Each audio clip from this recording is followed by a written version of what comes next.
మనుషులందరూ కలిసి ఒక సమూహంగా ఏర్పడి జీవిస్తూ ఉన్నప్పుడు ఆ మనుషుల భౌతిక జీవనం సాఫీగా జరగడానికి మనుషుల కోసం మనుషులే సామాజిక నియమాలను అంటే భౌతిక నియమాలను ఏర్పరుస్తారు. సమయం గడిచిన కొద్దీ అంటే కాలం గడిచిన కొద్దీ ఆ సమాజంలో వస్తున్న భౌతిక లేదా సామాజిక మార్పులను బట్టి భౌతిక జీవనం సులువుగా గడపడానికి ఆ భౌతిక నియమాలను పూర్తిగా తొలగించవచ్చు, లేదా ఉన్నదానికి కొత్త నియమం కలపవచ్చు లేదా మార్చవచ్చు. ఉదాహరణకు సతీ సహగమనం ఒకప్పుడు గొప్ప విషయం, ఇప్పుడు అది లేదు. ఇంకొక ఉదాహరణ, సమాజంలో స్త్రీ పురుషుల జనాభా నిష్పత్తి మారుతూ ఉన్నప్పుడల్లా వివాహ వ్యవస్థలో మార్పులు వస్తూ ఉంటాయి.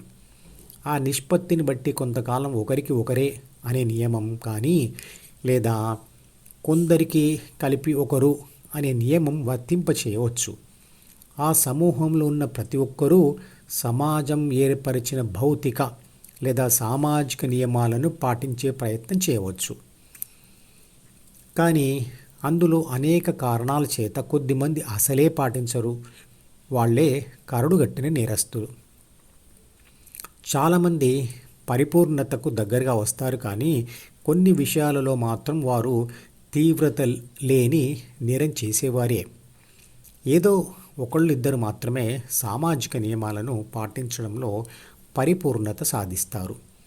అలా భౌతిక లేదా సామాజిక నియమాలను పాటించడంలో పరిపూర్ణత సాధించిన వారిని దేవుడు అన్నారు.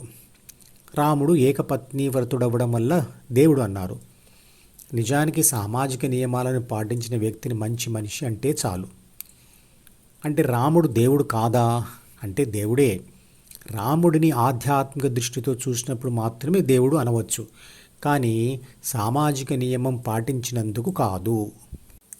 దేవుడు అని అంటున్నది పరిశుద్ధంగా ఉన్న రాముడి ఆత్మను సంబోధించే. మిగతా మనుషులందరిలో ఆత్మ ఉన్నప్పటికీ అది ప్రాథమిక మనసు మరియు అహంలతో కలిసి ప్రాపంచిక ఆత్మగా మారి కలుషితమైపోయింది.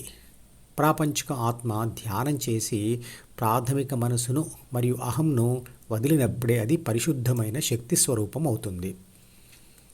రాముడిని దేవుడు అనడానికి కారణం అతని ఆత్మ శరీరంలో ఉంటూనే మనసులను విడిచిపెట్టి పరిశుద్ధమైన ఆత్మలాగే ఉండిపోయింది కాబట్టి. ప్రతి ఒక్కరూ ధ్యానం చేస్తూ మనసులను వదిలివేసే శక్తి తెచ్చుకుంటే పరిశుద్ధ ఆత్మ కావచ్చు. భౌతిక దృష్టితో చూస్తూ ఏకపత్ని వ్రతుడైన రాముడిని దేవుడు అంటే 16,000 గోపికలతో ఉన్న కృష్ణుడిని ఏమనాలి? శక్తి దృక్పథంతో లేదా ఆధ్యాత్మిక దృష్టితో చూస్తే కృష్ణుడిని అంటే కృష్ణతత్వాన్ని లేదా విశ్వశక్తిని ఆరాధిస్తూ ధ్యానం చేసేవాళ్ళు ఆ రోజుల్లో 16,000 మంది ఉండేవారు అని అనుకోవచ్చు.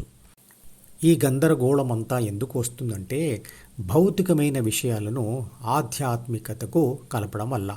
అంటే పదార్థం మరియు పదార్థంతో కలిగే అనుభవాలను లేదా సమాచారాన్ని శక్తి లక్షణాలకు కలపడం. నా శరీరం ఆహారం తింటుంది, కానీ తినేది నేను కాదు. నేను విద్యుత్ శక్తిలాగా ఒక శక్తిని. విద్యుత్ శక్తి దేనినైనా తింటుందా? దేవుడు అనేది భౌతిక విషయం కాదు, అది విశ్వశక్తి. భౌతిక సామాజిక నియమాలతో దేవుడికి సంబంధం లేదు అంటుంది భగవద్గీత. ఆ నియమాలు అన్నీ మనసులలో మనుషులు ఏర్పరచుకున్నవి.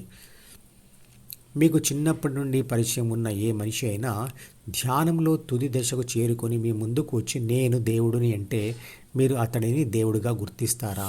ఒప్పుకుంటారా? శరీరంతో ఉంటూ మనసును విడిచిన మనిషిని దేవుడని ఒప్పుకోలేము. మరియు శరీరం లేని, మనసు లేని, ఆకారం లేని, కోరికలు ఉద్దేశ్యాలు లేని విశ్వశక్తిని దేవుడుగా ఊహించుకోనులేము. అంటే దేవుడు మనకు నచ్చినట్లుగా ఉండాలి అనుకుంటాం. మనిషి ఆకారంలో దేవుడు ఉండడా అంటే ఉంటాడు. ప్రతి జీవిలో, ప్రతి పదార్థం యొక్క పరమాణువులో కేంద్రకం చుట్టూ తిరుగుతున్న ప్రతి ఎలక్ట్రాన్తో గతిశక్తి రూపంలో దేవుడు ఉన్నాడు. శరీరంలోనే ఉంటూ అన్ని పనులు మనసు ఆధీనంలో చేస్తున్న నేను అనే శక్తియే దేవుడి అంశ అయిన ఆత్మ. ద్వితీయ మనసు ఆధీనంలో ఉంటూ ఉన్న ప్రాథమిక మనసును చదివిన ఆత్మశక్తి ధ్యాన సాధన ద్వారా తనను తాను విడిపించుకోగలదు. అలా మనసు నుండి విడిపోయిన ఆత్మ లక్షణాలతో పోలిస్తూ తానే పరమాత్మ అని గుర్తిస్తుంది. అప్పుడు మాత్రమే ఆ ధ్యానం చేస్తూ ఆ స్థితికి చేరిన వ్యక్తి దేవుడవుతాడు. నోటితో ఆ మాట అంటాడు కూడా. అతను కూడా నిర్లిప్తుడు, అంటే తటస్థంగా ఉంటాడు. ఏ ఉద్దేశ్యాలు, కోరికలు ఉండవు. ఈ మధుపదం యూట్యూబ్ ఛానల్ వీడియోని సబ్స్క్రైబ్ చేసి గంట గుర్తును నొక్కి ఆల్ని సెలెక్ట్ చేసి ప్రతిరోజు యూట్యూబ్ ఓపెన్ చేసి అడుగున ఉన్న సబ్స్క్రిప్షన్ బటన్ నొక్కితే అన్ని లేటెస్ట్ వీడియోలు చూడవచ్చు.